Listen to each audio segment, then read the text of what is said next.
बिस्मिल्लाहिर्रहमानिर्रहीम।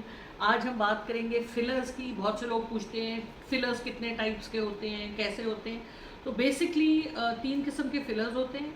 जो सबसे कॉमनली यूज़ होते हैं वो हाइलुरोनिक एसिड फिलर्स हैं, जो हम अमूमन लगाते हैं और ये बॉडी फुली इनको एब्जॉर्ब कर लेती है। 8 महीने से 10 महीने और कई दफ़ा 1 साल भी चलते हैं ये। और ये सेफेस्ट फिलर्स हैं बिकॉज इनके साइड इफ़ेक्ट्स नहीं होते, इनके बाद कोई कॉम्प्लिकेशंस नहीं होती। सो दे आर द वंस जो हम 95% हम यही फिलर्स यूज़ करते हैं। इसके बाद जो लॉन्गर एक्टिंग फिलर्स होते हैं जिनमें PLLA है, जिसको हम स्कल्प्ट्रा कहते हैं, स्कल्प्ट्रा के नाम से आता है, 1-2 और नामों से आता है।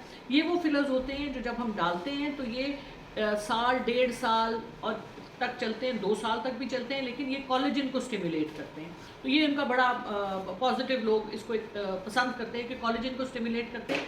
लेकिन स्कल्प्ट्रा के बारे में मैं आपको ये बताऊं कि जब वो डलता है, एक दफ़ा डलता है, तो उसके बाद आपको 2-3 महीने के बाद एक सेकंड सेशन लेना होता है और कई दफ़ा तीसरा सेशन भी लेना होता है। लेकिन जब आप ये ले लेते हैं तो फिर वो 2 साल तक भी इफेक्ट्स चलते हैं। फिर एक और लॉन्ग एक्टिंग फिलर है रेडियस के नाम से, जो हाइड्रोक्सी एपेटाइट, जिसके बीच में वो भी लॉन्ग एक्टिंग होता है, उसमें कैल्शियम लेता है, जिस तरह हड्डियों का मटेरियल होता है उस किस्म का होता है। तो लॉन्ग एक्टिंग फिलर होता है, 2 से 3 साल तक चल सकता है।